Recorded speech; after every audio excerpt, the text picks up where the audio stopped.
गावातल्या गड्यांना म्हणजे एका प्रकारे तसं मी शब्द वापरतोय, तर त्यांना तुम्ही कसं ट्रेन करून तुमच्या विषयी अलाइन करून तुम्हाला तुमच्यासोबत काम करायला त्यांना घेतलं? AI तुम्ही ॲज अ ऑपॉर्च्युनिटी बघता की थ्रेट बघता, आणि काय तुमचं व्ह्यू सध्या ह्या प्रश्नामध्ये? सगळेजण विचारता ह्या प्रश्नावर तुमचा काय व्ह्यू याच्यावर? AI मुळे जॉब जाणार हे 100% खरं आहे, पण जॉब कोणाचे जाणार आहे जे AI शिकणार नाहीत.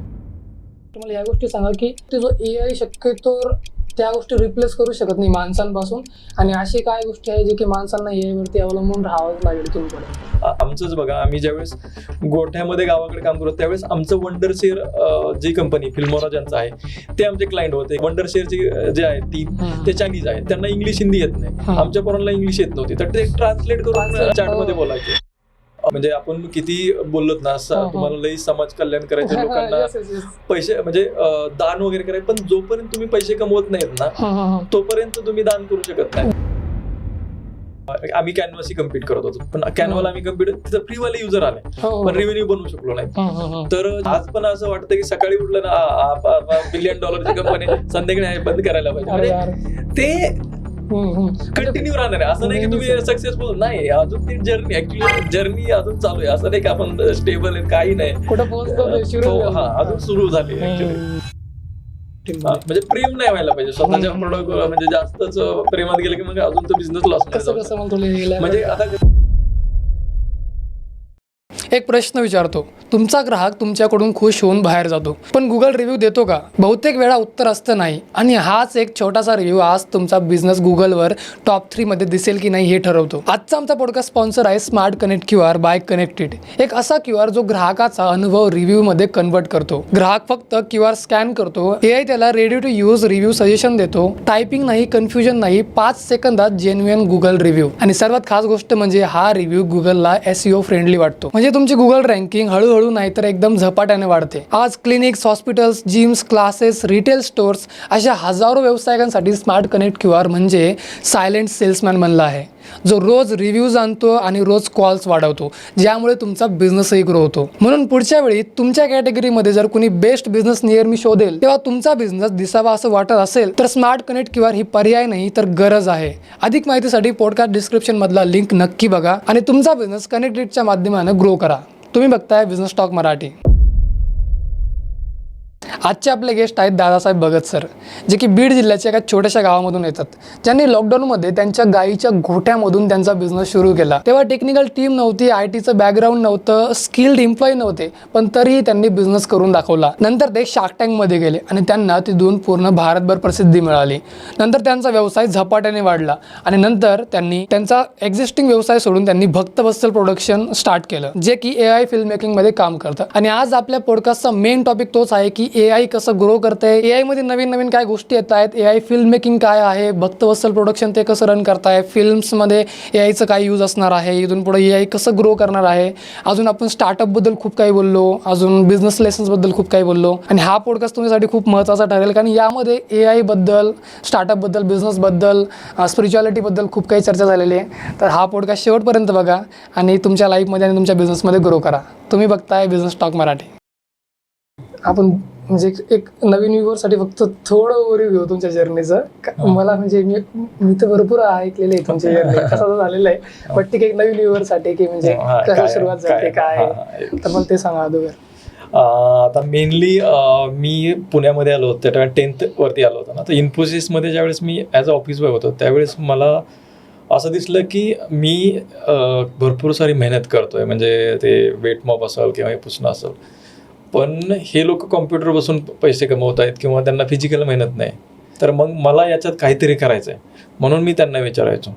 मग मी बऱ्याच जणांना विचारलं की मी काय करू शकतो, पण मी प्रोग्रामिंग तर करू शकत नव्हतो. मग तिथं मला असं समजलं की जर तुमच्याकडे डिझाईन स्किल आणि ॲनिमेशन अशी फील्ड आहे की तुम्ही जास्त एज्युकेशनची गरज नाही, क्रिएटिव्हिटीला ही होतं. मग याच्यात बॅक स्टोरी अशी होती की मी लहानपणापासून ड्रॉइंग माझं चांगलं होतं किंवा पेंटिंग वगैरे अगोदर करत होतो. यांच्याकडे शिकत होते तिसरीपासून? हा, तर आमच्या जे गावात एक पेंटर होते, तर त्यांच्याकडून मी शिकत होतो. मग ते दोन्हीचं ते एक असं जॉईंट झाला आणि तिथून ॲनिमेशनच्या करिअरला सुरुवात झाली.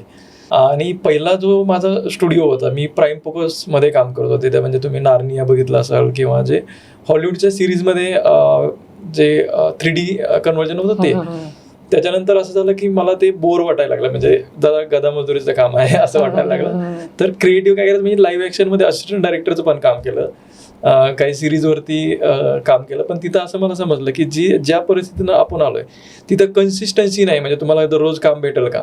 मग असं आहे की पर डे वरती काम करायचं, मग ते पर डे वरती महिन्यातून 2-3 दिवस जर काम भेटलं किंवा 10 दिवस भेटलं तर बाकीचे दिवस काय करायचं, मग तिथं खर्चालाच जायचं. मग त्यामुळं मी परत ती फील्ड सोडली आणि पुण्यामध्ये रिलायन्स ॲनिमेशन बरोबर काम चालू केलं. मग तिथं कृष्णावर कंस मूवी असं किंवा शक्तिमान सिरीज असं. कृष्णावर कंस मध्ये तुम्ही म्हणजे मी जस्ट संपत आलो होतो आणि लास्टच्या पार्ट मध्ये म्हणजे माझं बाळपण आहे ना, कृष्णाच्या त्या 4 मूवीज जे होते ना, 2-3 मूवीज, ते म्हणजे मी डेली बिग मॅजिक वरती यायचं ते. तर माझं म्हणजे बालपण त्याच्यातच गेलेलं आहे. मी त्या मूवीज म्हणजे खूप एन्जॉय केलेला. तो मूवी अराउंड 2007-8 मध्ये ही होता, चालू झाला होता आणि आम्ही येईपर्यंत असं थोडा लास्टचा पार्ट बाकी होता. त्याच्यानंतर मग शक्तिमान वगैरे पूर्ण होतो मी. शक्तिमान होतो किंवा अजून बऱ्याच सिरीज. आता लिटल सिंगम आहे, त्यांच्याबरोबर आम्ही त्यावेळेस माझा बिझनेस होता, आम्ही ॲज अ आउटसोर्स काम घेतलं लिटल सिंगमचं वगैरे, अशा वेगवेगळ्या ॲनिमेशन सिरीज. मग असं झालं की लॉकडाऊन, म्हणजे इथं कंपनी वगैरे चांगली करत होतो, WTC मध्ये ऑफिस होतं, चांगली कार वगैरे घेऊन फिरत. मग लॉकडाऊन मध्ये गावाकडे गेलं ना, मग समजलं की हे जे माझी परिस्थिती आहे की पैसे कुठं वाचवायला पाहिजे, आपण एवढे सगळं आता हे करतोय.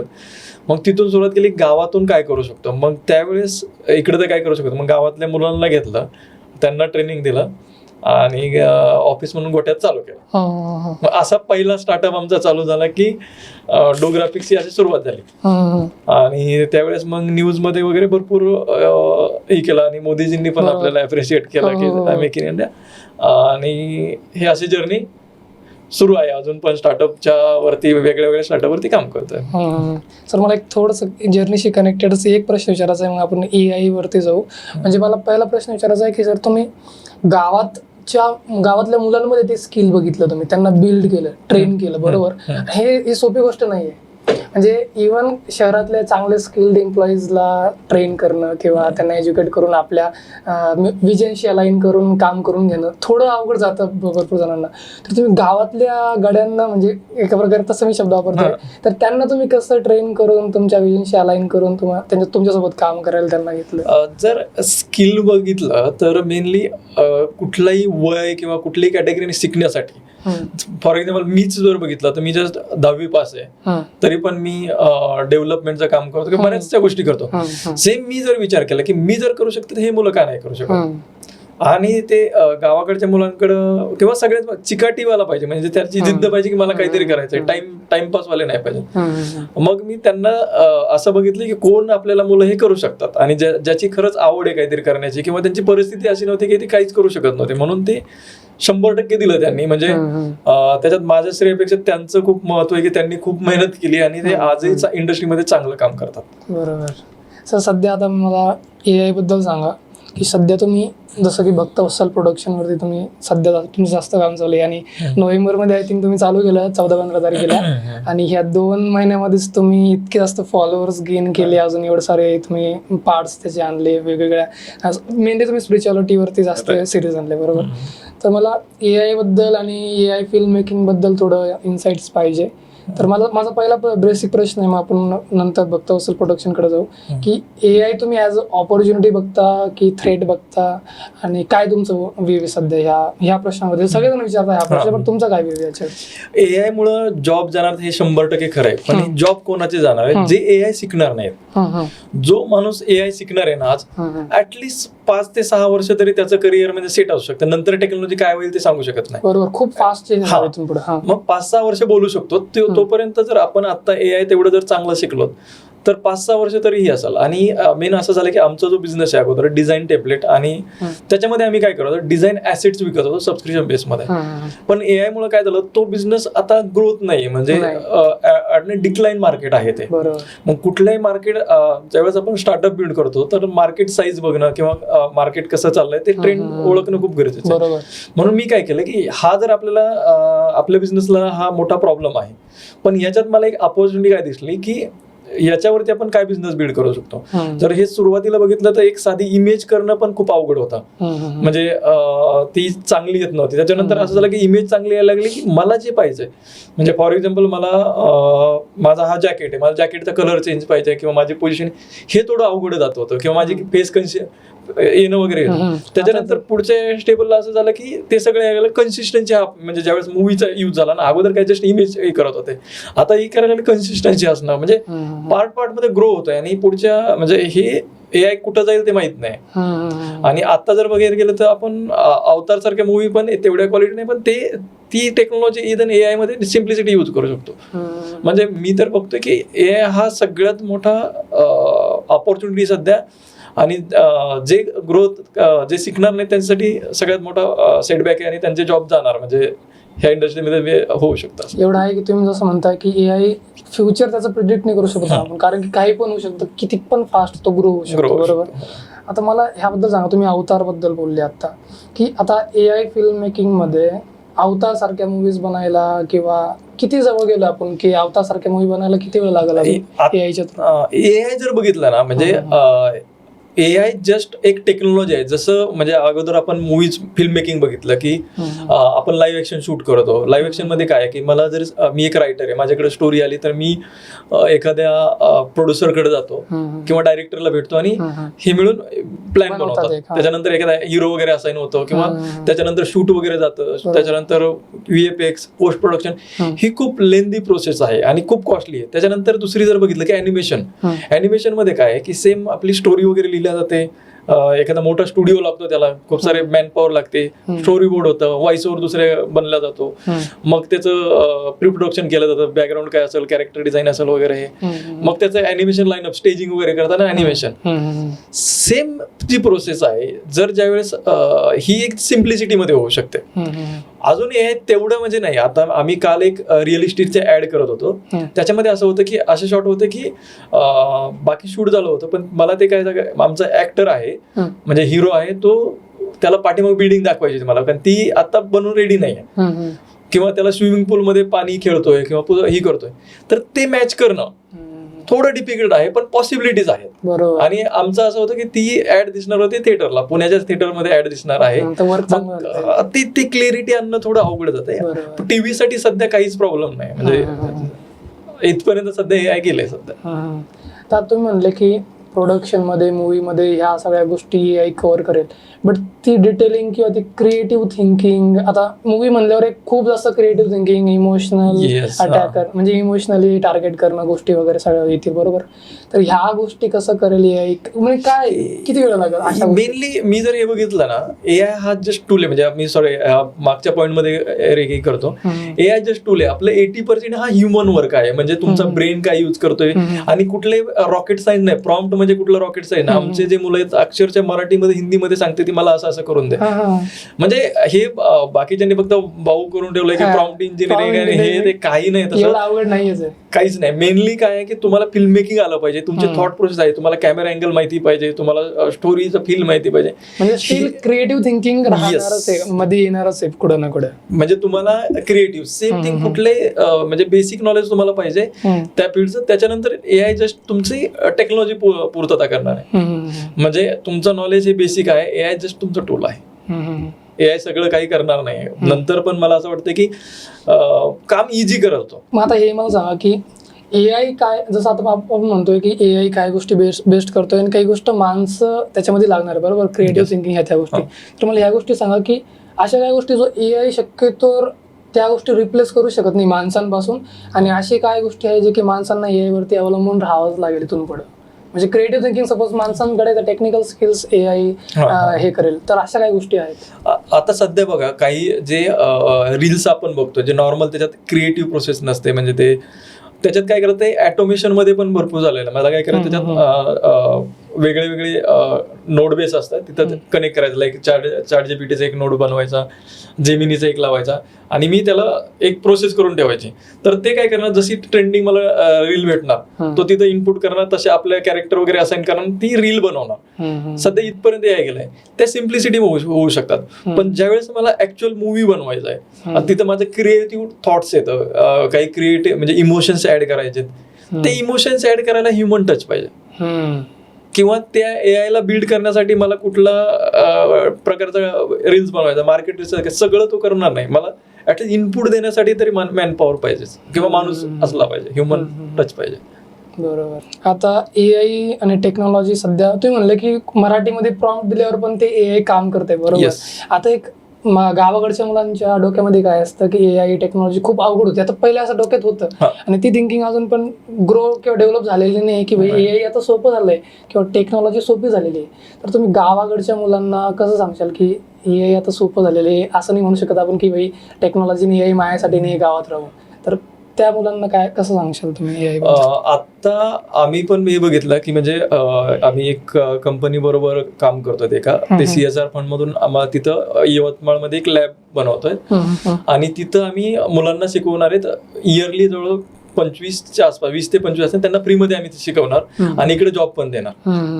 म्हणजे आणि गावाकडच्या मुलांची तर अजून त्यांचा माइंड फ्रेश आहे, किंवा ते काही विचार करू शकतात, आडवे तिडवे विचार, स्टोरी बनवू शकतात. इट मीन्स की त्यांच्यामध्ये आपण काही पण एक कसं रोपटा आपण पेरू शकतो कुठलं बी, म्हणजे त्यांच्या डोक्यात असं क्रिटिकल थिंकिंग किंवा असं ते भटकलेले नाही कुठं, त्यांना काही पण आपण सीड करू शकतो आणि ते ग्रो करू शकतो. आणि इंडियन मार्केट एवढं मोठं आहे अजून कंटेंट क्रिएशन मध्ये, अजून आपण खूप पाठीमागे आहे. जर बाहेरच्या त्या कंट्रीमध्ये, चायनामध्ये बघा किंवा US मध्ये बघा, ते प्रोडक्ट विकण्यासाठी खूप कंटेंट मार्केटिंग करतात. हो, तिकडं तर ते लाईव्ह सेलिंग त्याला काय म्हणतात, लाईव्ह कॉमर्स, ते पण खूप जास्त बूम वरती आहे. तसं इंडियामध्ये अजून तेवढे अपॉर्च्युनिटी आहेत. मग जर, आणि हे सगळे ह्युमन नाही करू, म्हणजे याला काय लिमिट काय आहे की कुठेही बसून तुम्ही हे काम करू शकता, गावाकडे बसू शकतात. आमचंच बघा, आम्ही ज्यावेळेस गोठ्यामध्ये गावाकडे काम करतो त्यावेळेस आमचं वंडरशेअर जी कंपनी फिल्मोरा ज्यांचं आहे ते आमचे क्लायंट होते, किंवा क्रिएट स्टुडिओ आहे, इंग्लंडची कंपनी आहे. आणि आमचे म्हणजे त्यावेळेस अक्षरशः जी वंडरशेअरची जे आहे टीम ते चायनीज आहेत, तर त्यांना इंग्लिश हिंदी येत नाही, आमच्या पोरांना इंग्लिश येत नव्हती, तर ते ट्रान्सलेट करून चॅट मध्ये बोलायचे. तुमचा एक IT मेंबर तो होता बघा, ट्रान्सलेट करून ते सगळ्या गोष्टी करतो. तर तुम्हाला लिमिट नाही, कुठल्याही लोकेशनला तुम्ही काही करू शकता. मेन आहे की तुमचं वर्क असलं पाहिजे, तुमचे लोकेशनला काही प्रॉब्लेम नाही सध्या तरी या फ्युचरमध्ये पण. सर तुम्ही आता कॉन्टेंट क्रिएशन बद्दल बोलले की सर मला आता AI बद्दल हे सांगा की AI मुळे फ्युचरचे 5 वर्षानंतर कॉन्टेंट क्रिएशन काय गेस करताय तुम्ही की कसं असेल कॉन्टेंट क्रिएशन, आणि काय असेल म्हणजे AI मुळे काय चेंज होईल कॉन्टेंट क्रिएशन मध्ये पुढच्या 5 वर्ष? आता जे एक TV प्रोड्युसर आहेत, म्हणजे त्यांच्या बऱ्याच सिरीज चालू आहेत. कालच माझं बोलणं झालं होतं त्यांच्याबरोबर. तर त्यांची जी कॉस्ट आहे, म्हणजे ते काय करतात, त्यांची मेनली मायथॉलॉजी नाही, आपण स्पिरिच्युअलिटी म्हणू शकतो. तर त्यांच्या मूवीज सिरीज चालू आहे, TV सिरीज. तर ते माझ्याबरोबर बोलत होते की हे जे आमचं रिपिटेटिव्ह काम आहे, आपण याच्यात काय करू शकतो. तर आम्ही एक थोडा प्लॅन केला की ऑलमोस्ट 30 to 40% आपण AI वरती शॉर्ट बनवू शकतो, आणि VFXचं काम एकदम, म्हणजे त्यांचं जर आता 15 दिवस जातोय तर आम्ही ते एक 8 दिवसात ते काम करू शकतो. आणि ऑलरेडी सध्या टीव्हीज मध्ये वगैरे पण AI यूज होतंय, किंवा तुम्ही साऊथचा एक मिराई म्हणून मूवी आला होता, त्याच्यामध्ये पण त्यांनी AIचे काही शॉर्ट्स वापरले होते.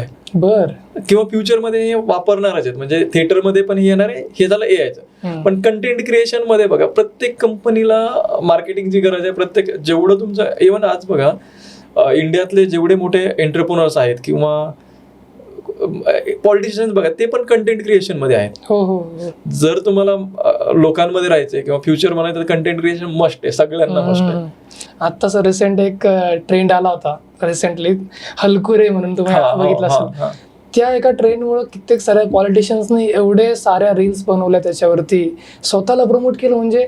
आणि त्या व्हिडिओचे एका मिनिटाच्या व्हिडिओचे डिटेलिंग चांगल्या लेवलवरती डिटेलिंग होती. 15,000 20,000 रुपये एका मिनिटाच्या व्हिडिओच्या एजन्सीजने चार्ज केले ह्या रिसेंट ट्रेंडमध्ये, ह्या ट्रेंडमध्ये, हलकुरे नावाच्या ट्रेंडमध्ये. आता ते ट्रेंड चालू असताना जर क्रिएटर आज म्हणजे एवढं काम आहे AI कंटेंट क्रिएशन मध्ये, एवढं काम आहे की टीम भेटत नाही, किंवा जर अपॉर्च्युनिटी फ्युचर खूप आहे, कारण प्रत्येकाला बनवायचंच ना. आणि ट्रेंड चेंज होतोय, कधी हलकुरेवाला येतोय, किंवा त्याच्या अगोदर ते मांजरीचा एक ट्रेंड होता, किंवा प्रत्येक ट्रेंड चेंज होतोय, तर ते कंटिन्यूस राहणारच आहे. तुम्ही म्हणले की टीम्स भेटत नाहीये, म्हणजे अजून तेवढं एज्युकेट झालेले नाही लोक AI बद्दल, किंवा आता हीच अजून जस्ट स्टार्टच आहे आपण असं म्हणू शकतो, बरोबर. तर मला हे सांगा की टीम वगैरे कशी, म्हणजे आता तुम्ही शोधली, तुम्हाला पण थोडे चॅलेंजेस येतात, तुम्ही बोलले रिसेंट आत्ताच, तर कसं हे टीम वगैरे याच्यामध्ये कसं इन्व्हॉल्वमेंट आहे एआयच्या या गोष्टींमध्ये, आणि कशी सापडायची ते कॅन्डिडेट एजन्सीसाठी सांगा तुम्ही की एआय रिलेटेड कॅन्डिडेट कसे शोधायचे. एक तर आपण पहिली गोष्ट आपण काय करायचं, सध्या जी आपल्याकडे टीम आहे ना, यांनाच एआय वरती म्हणजे शिकवून त्यांना पुढे घ्यायला पाहिजे. आम्ही काय केलं, आमच्याकडे जी टीम होती अगोदर डिझाईन टेम्पलेट होते, त्यांच्यातले एक 8-10 जण जे शिकू शकतात त्यांना एआय ट्रेनिंग दिलं आणि ते याच्यावरती आले. आणि आता आम्हाला नवीन भेटत नाहीत, आम्ही काय केलं, एक एज्युकेशन प्रोग्राम चालू केला. आम्ही इन हाऊस ऑफिसमध्ये शिकवणार, आणि शिकवण्यासारखं नाही, आमच्या प्रोजेक्टवरती जे आम्ही करतोय ते शिकवणार, डायरेक्ट रिअल प्रोजेक्ट. हा, आणि त्याच्यातून जे आमची टेस्ट पास करणार किंवा त्याला आम्ही डायरेक्टली आमच्याकडे जॉब देणार. आणि मी जसं हे चालू केलं, आमचे बरेच मित्रांचे फोन आले की तुझ्याकडे जेवढे असतील ना ते मी हायर करतो लगेच. म्हणजे ते अजून खूप भेटतच नाही, म्हणजे खूप डिमांड आहे. आणि लवकर, आणि याच्यात जर तुमचं अगोदरच अॅनिमेशन फील्ड मध्ये असणार, फिल्म मेकिंग मध्ये असणार, किंवा हे लवकर ग्रास्प करतात.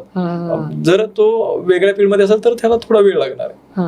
आता हे फिल्म मेकर्स, एडिटर्स किंवा हे प्रोडक्शन मध्ये जेवढे लोक आहेत, आता पहिले कसं एडिटिंग आणि फिल्म मेकिंग, सिनेमॅटोग्राफी हे शिकणं गरजेचं होतं, बरोबर. आता याच प्रोफेशन मध्ये एआय ह्या त्या गोष्टी हे कसं आत घुसलं या प्रोफेशन मध्ये, किती गरजेचं हे शिकणं एआय ह्या लोकांसाठी. जसं की आता मी 2009-10च्या वेळेस काय होतं, तर मला म्हणजे किंवा अगोदर काय होतं, मला जर कुठल्या मूवीत काम पाहिजे, मी ॲज अ डायरेक्टर किंवा असिस्टंट डायरेक्टर काम करतो, मला एक शॉर्ट फिल्म बनवणं खूप गरजेचं होतं. ती शॉर्ट फिल्म बनवून काय करायचं, मी बरेचसे स्टुडिओ त्यांना प्रेझेंट करायचे की हे बघा मी अशी मूवी बनवली, आणि हे बघून मला काम भेटत असतं, किंवा अवॉर्ड शो मध्ये वगैरे ते घेऊन जायचं. पण आता तेच बघा, जर मला सुरुवात, आणि ती जर शॉर्ट फिल्म बनवायची तर मला काय पाहिजे होतं, कॅमेरे पाहिजे होते, ऍक्टर्स पाहिजे होते, किंवा शूटिंगला बजेट पाहिजे होतं. ऍटलिस्ट मिनिमम 50,000 ते 1 लाखाचा खर्च होता एक शॉर्ट फिल्मसाठी मिनिमम. तर तुम्ही करोडोमध्ये पण घेऊन जाऊ शकता. पण ते जर आता बघायला गेलं तर एक तुम्ही ते 5,000मध्ये करू शकता, किंवा फ्रीवाले एआय टूल्स यूज करून पण तिथपर्यंत घेऊन जाऊ शकता. म्हणजे स्टोरी तुम्ही एक्झिक्यूट करू शकता एआय मुळे. हा, भले असं होऊ शकतं की तुम्ही ज्या लेवलला घेऊन जायचे लाईव्ह ऍक्शन मध्ये, ज्या लेवलला इथं घेऊन जाऊ शकत नाही, पण ऍटलिस्ट प्रेझेंट लेवल म्हणजे तिथपर्यंत घेऊ शकता. आणि जर तुम्ही खरंच ती टेक्नॉलॉजी यूज केली, पेडवाले टूल्स केले, तर तुम्ही त्या लाईव्ह ऍक्शन पर्यंत पण याला घेऊन जाऊ शकता. सर, मला आता भक्तवत्सल प्रोडक्शन बद्दल बोलायचंय. तुम्ही नोव्हेंबर 14-15 तारखेला शाळेत तुम्ही चालू केलं, आणि या 2-3 महिन्यामध्ये तुम्ही स्पिरिच्युअलिटीवरती कॉन्टेंट क्रिएट केला, आणि खूप म्हणजे भारी, एक मला तसा पेज तर नाही भेटला आतापर्यंत एआय वरती एवढं काम करणार, आणि बेस्ट आहे. स्पिरिच्युअलिटीच्या एवढ्या साऱ्या गोष्टी ह्या सगळ्या तुम्ही कव्हर केल्या. तर मला भक्तवत्सल प्रोडक्शन बद्दल बोला की तुम्ही काय काय एक्सपेरिमेंट करताय सध्या एआय मध्ये, आणि काय काय चालू आहे सध्या. ऍक्च्युली आमचं असं झालं की आमची टीम आहे ना, अगोदरच सुरुवातीला ज्यावेळेस हे आलं तर आम्ही डिझाईन ऍसेट्स करण्यासाठी हे वापरायचो. मग अगोदरच्या बिझनेसला हे झाल्यामुळं असं वाटलं की आता काय करायचं, म्हणून हा असा प्लॅन केला की आम्ही किड्स वाले वगैरे वेगळे चॅनल्स वगैरे चालू केलं किड्सचं, पण ते तुम्ही त्याच्यावर काम नाही केलं. तर का, तर हे बघितलं मी इंटरनेटवरती आज जर गेलं ना, तर आपली पिढी ते नंगानाच बघायला बिझी आहे, किंवा कोणी जर गेलं की इंस्टाग्राम मध्ये एवढा बिझी होऊन जातोय की ते. तर मी असा विचार केला की आपल्या पिढीला, किंवा आपली जी सनातन धर्म आहे, किंवा आपली जी संस्कृती आहे, आपली जी हिस्ट्री आहे, ती आपण कसं दाखवू शकतो ह्या एआयच्या माध्यमातून. आणि असं झालं की जी अगोदर समजा हे 3D मध्ये बनवायचं असेल तर मला 20 ते 25 मिनिटाचा अॅनिमेशन साठी अराउंड 30 लाखाच्या आसपास खर्च यायचा. बरं, कधी 3D अॅनिमेशन, आज जर आपल्याला 3D अॅनिमेशन बनवायचं असेल 25 ते 30 मिनिटाचा असेल तर कमीत कमी 10 लाख तरी खर्च येणार. आता सध्या पण कॉस्टिंग तर कमी झाली. नाही, 3D अॅनिमेशन मध्ये कॉस्ट येणार, कारण त्याला 3D अॅनिमेशन काय करायचं असेल, तुम्हाला कॅरेक्टर डिझाईन आहे, त्याला रिगिंग आहे, त्याला लाइटिंग आहे, रेंडरिंग आहे, खूप हे आहे. पण ते जर मी एआय मध्ये बनवलं तर मी 1 लाखामध्ये बनवू शकतो. कुठं 25-30 लाखाचा प्रोडक्ट आणि कुठं 1 लाखाचा. म्हणून आम्ही विचार केला की याला ही करू शकतो. आणि मेन प्रॉब्लेम दिसला की आता सध्या इंस्टाग्राम आपल्याला गरज आहे की सनातन धर्माला थोडं लोकांच्या मनापर्यंत घेऊन जाणं, आणि हे जे बरकटते आपली सध्याची पिढी, तर त्यांना कुठेतरी आपण घेऊन येऊ शकतो. जर तुम्ही बघा मार्क झुकरबर्ग असतील किंवा स्टीव्ह जॉब असतील, ते जर निमकरोली बाबांच्या आश्रमामध्ये की मन शुद्ध करण्यासाठी किंवा माइंड चालण्यासाठी, तर आपण का नाही करायला पाहिजे. बरोबर. तर एआय म्हणजे आता तुम्ही फिल्म मेकिंग मध्ये आहेत, तर AI कसं यूज केस कसं आहे AIचं सध्या स्क्रिप्टिंगमध्ये, स्टोरी बोर्डिंगमध्ये किंवा बाकीच्या गोष्टीमध्ये जे जे फिल्म ऍक्च्युअल फिल्म बनवण्यासाठी ज्या गोष्टी असतात त्यामधल्या कुठल्या कुठल्या गोष्टी AI सध्या कव्हर करतोय आणि तुम्ही काय काय इम्प्लिमेंट करताय? आता आम्ही काय करतो, आम्ही एक जे ॲनिमेशनची पाईपलाईन तीच आम्ही करतो. तर सुरुवातीला आम्ही ज्यावेळेस समजा आम्हाला एक मूवी बनवायचा आहे, प्रेमानंद महाराज येतात, तर त्यासाठी आम्ही काय करतो किंवा नॉर्मल कुणी पण काय करणार, त्यांची डीपली स्टडी करणार, त्यांचे पुस्तकं बघणार, त्यांचे पॉडकास्ट बघणार किंवा अजून त्यांचे काय त्यांनी बोललेले आहेत सगळीकडे आम्ही ती करून आम्ही स्टोरी लिहितो. पण अजून दुसरा एक आम्ही काय करतो की रिसर्च करण्यासाठी तर जेमिनीचा टूल आहे, त्याच्यावरती इतका छान रिसर्च होतो, ते सगळं रिसर्च करून देतं. म्हणजे जर मला ह्या रिसर्च करण्यासाठी जर 4-5 दिवस लागले असते तर तो रिसर्च माझा 1 दिवसाच्या आतमध्ये होतो. त्या व्हिडिओच्या कॉन्टेंटचा बी रिसर्च करतात सगळं म्हणजे तुम्हाला युट्यूबवरून रिसर्च करणं सगळीकडे, म्हणजे तो सगळं, आणि त्याला फक्त आपण क्रॉस व्हेरीफाय करायचे, हा बाबा हे बरोबर आहे का किंवा हे सगळं आहे ते करायचं, आणि मग आपण पुस्तकं वाचू शकतो. पण हे सगळं जर स्वतः मॅन्युअली करणं आणि AI मध्ये करणं तर इथं टाइम वाचतो. त्याच्यानंतर हे झालं स्क्रिप्ट मध्ये आम्ही हा हेल्प करतो. त्याच्यानंतर ज्यावेळेस रिसर्चसाठी त्यावेळेस आम्ही जे डायलॉग लिहितो तर आम्हाला ऑप्शन घेतो, हे असं बनवलंय, याला अजून चांगलं ऑप्शन काय की फील आणण्यासाठी, इमोशन्स आणण्यासाठी याला काय चेंज होऊ शकतो, त्यामध्ये पण आम्ही AIची हेल्प घेतो. त्यानंतर ज्यावेळेस ही स्क्रिप्ट रेडी होते याला व्हॉइस ओव्हर बनवतो.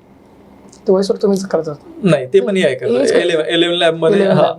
तर तो व्हॉइस ओव्हर आमचा पूर्ण ही बनवतो. त्याच्यानंतर हे आम्ही वापरतो. दुसरा प्रोसेस येते प्री प्रोडक्शन. आम्हाला कॅरेक्टर बनवायचे ते पण आम्ही AI मध्ये बनवतो आणि स्टोरी बोर्ड बनवतो. आता मला शॉर्ट कुठले पाहिजेत, मग आम्ही काय करतो, एक आमचा प्री प्रोडक्शन आर्टिस्ट आहे, तो मॅन्युअली ड्रॉ नाही करत, मग प्लॅन करतो आणि तो पण ChatGPT म्हणतो हा माझा सीन आहे, मला शॉर्ट डिव्हिजन करून दे, व्हिज्युअल्स सगळे राईट करून स्टोरी बोर्ड करून देतो, कॅमेरा अँगल कुठला पाहिजे हे करायचं, तो प्री प्रोडक्शन करून देतो आणि मग हा लाईनअप लावतो, रफली असा दिसणार आहे, असे शॉर्ट्स असणार आहेत. मग दुसऱ्या ज्या वेळेस एक प्रो आर्टिस्ट आहे तो माझं प्री प्रोडक्शन घेणार, त्याचे लोकेशन घेणार, कॅरेक्टर घेणार आणि कन्सिस्टन्सीली त्या शॉटनुसार माझा पूर्ण सीन बनवणार. खाली माझा व्हॉइस ओव्हर आहे किंवा डायलॉग आहेत आणि हे एकदा रेडी जाणार, आमची टीम बघते, म्हणजे लाईनअप बघणार, हा आहे हे शॉर्ट्स ओके आहे, मग याच्यावरती अॅनिमेशन होणार त्या इमोशन नुसार त्यावेळेस सगळं, आणि मग हे लास्ट एडिट मध्ये जातं. आता याच्यात आम्ही जे ही होतं साऊंड इफेक्ट आहेत ते पण आम्ही AI मध्येच जनरेट करतो. त्याच्यानंतर बॅकग्राऊंड म्युझिक आहे ते पण आम्ही AI मध्येच बनवतो. आणि लास्टचं एडिट फक्त थोडं आम्हाला एडिटर लागतो, कारण का त्याच्यामध्ये थोडं कलर करेक्शन असतील किंवा कुठला शॉट कट करायचा, फिनिशिंग साठी आम्ही स्वतः मॅन्युअली करतो. पण ह्या सगळ्या प्रोसेसमध्ये ह्युमन टच असणं गरजेचं आहे, 100% असणं गरजेचं आहे. किंवा क्रिएटिव्ह थॉटचा, म्हणजे बरे AI ने मला शॉर्ट डिव्हिजन करून दिले, पण मला पाहिजे की हा शॉट नकोय, हा घ्यायचा आहे, कारण सगळे शॉट पण यूज करू शकत नाहीत. म्हणजे हे सगळं अशी प्रोसेस आम्ही स्टार्ट टू एंड मध्ये AI यूज करतो, पण ह्युमन इन्व्हेन्शन म्हणजे ह्युमन त्याचा टच असतोच. आता जसं तुम्ही बोलले की AI एवढं हे करताय, तुमच्या या प्रोसेसमध्ये AI न किती, म्हणजे तुमचं काम त्याच्याकडे, म्हणजे किती % तुम्ही काम करताय याच्यामध्ये आणि किती % AI काम करताय या पूर्ण प्रोसेसमध्ये? अगोदर जर बघायला गेलं की एक मी ज्यावेळेस कोर आर्टिस्ट होतो ना त्यावेळेस फुल्ली किडा होतो, म्हणजे VFX शॉर्ट्स वगैरे म्हणजे असं ते. पण आता मी ते सॉफ्टवेअर पण ओपन नाही करत. मला जर ग्राफिक डिझाईन करायचंय ना, म्हणजे आमचे थंबनेल वगैरे सगळे AI वरती, मी सांगतो की मला असं इव्हन मराठीतलं ग्राफिक डिझाईन पण सगळे AI मध्ये होतं. ते प्रॉम्प्ट द्यायचं की मला हा डेटा पाहिजे, तू चांगलं मला म्हणजे फक्त मला हे पाहिजे, मला काय पाहिजे, कंपोजिशन कसं पाहिजे, कुठल्या कॅरेक्टरवरती फोकस पाहिजे, म्हणजे हे त्याला सांगता आलं पाहिजे. मला ज्यावेळेस ग्राफिक डिझाईनचं नॉलेज असेल तेच ते AI बनवू शकतो. जर मला ते ग्राफिक डिझाईन नॉलेज असेल तर मी ते सांगू शकतो, आणि याला प्रॉम्प्ट नाही, मी फक्त सांगते असं असं पाहिजे, ते आपोआप ते बनवून देतं. सर आता एक मला सांगा की एक मूवी बनण्यासाठी अजून किती वेळ आहे, एक फुल मूवी बनेपर्यंत, म्हणजे बनणं अजून किती दिवस बाकी अजून, की असं होऊ शकेल की भाई AIच एक पूर्ण मूवी बनवून टाकेल, किंवा असं बनतंय सध्या चालू आहे का? सध्या जर काही टूल्स बघितले तुम्ही, इन व्हिडिओ म्हणून टूल आहे किंवा असे आहेत की ते बनवतात हे AI मूवी, पण जे ह्युमन टच पाहिजे किंवा जे इमोशन्स पाहिजे ते तेवढं लेवलला जात नाही. एक नॉर्मल मूवी आता बनते किंवा नंतर पण बनवू, अजून थोडं ऍडव्हान्स होऊ शकतं. जसं आपण बघितलं की मागच्या काही वर्षांमध्ये डिटेलिंग नव्हती AI मध्ये, बरोबर, आता तसं जर कम्पेअर केलं मागच्या वर्षांपासून आता हे खूप ग्रो झालाय, बरोबर. तर आता आपण इन फ्युचर जर थोडं जर बघितलं की भाई आता जे इमोशन्स तो ऍड करत नाही किंवा तेवढे डिटेलिंग नाही, तर पुढच्या आपण 5 वर्षात गेस करू शकतो की भाई त्याचं काय लेवल असेल. एक 2 महिन्यापूर्वी असं होतं की आम्हाला जर ऍक्टिंग वगैरे करायची किंवा त्याला इमोशन्स येत नव्हते, आम्ही काय करायचो, एक टूल वापरायचो की मी हे बोलणार असं, म्हणजे हे एक्सप्रेशन देणार आणि त्या कॅरेक्टरला आम्ही हे इमोशन्स वगैरे ट्रान्सफर करायचो. पण आता काय झालंय, असे टूल्स आलेत, म्हणजे क्लिंग असेल किंवा विवोचे असतील, काही टूल्स आलेत की ते ऍक्टिंग पण चांगली देतात. पण मला सांगता आली पाहिजे की मला ह्याच्यामध्ये असे इमोशन आहेत, त्याला थोडं सॅडली फील पाहिजे किंवा एक्स्ट्रा सॅड पाहिजे, म्हणजे तो नाही रडणार आहे.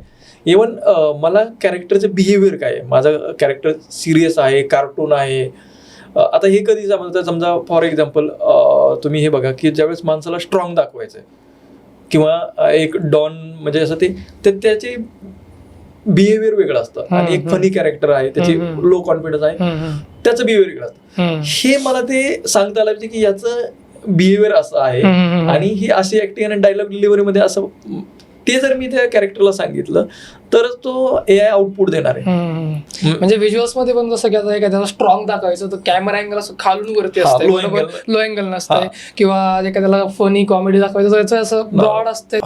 ह्या व्हिज्युअल्स मध्ये आपल्याला म्हणजे अॅनिमेशन ज्यावेळेस प्री प्रोडक्शन करतो ना आपण, त्यावेळेस जे कॅमेरा अँगल लागतात ना, त्याच वेळी डिझाईन होतात, लाईक कलर स्कीम पण. जर माझा लहान मुलांचा असेल आपण 3D अॅनिमेशन मध्ये करतो, म्हणजे स्टाईल असेल, कलरफुल गोष्टी असतील.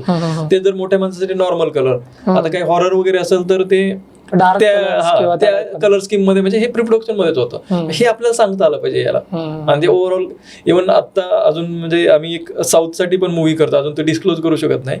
तो त्यांचा आहे की थिएटरलाच बऱ्यापैकी रिलीज करणार आहेत, किंवा होऊ शकतं जर थिएटरला नाही गेलं तर ऍटलीस्ट OTT बरोबर त्यांची तर डील चालूच आहे आणि जास्तीत जास्त पुढच्या 1.5 महिन्यामध्ये तो रिलीज होतोय.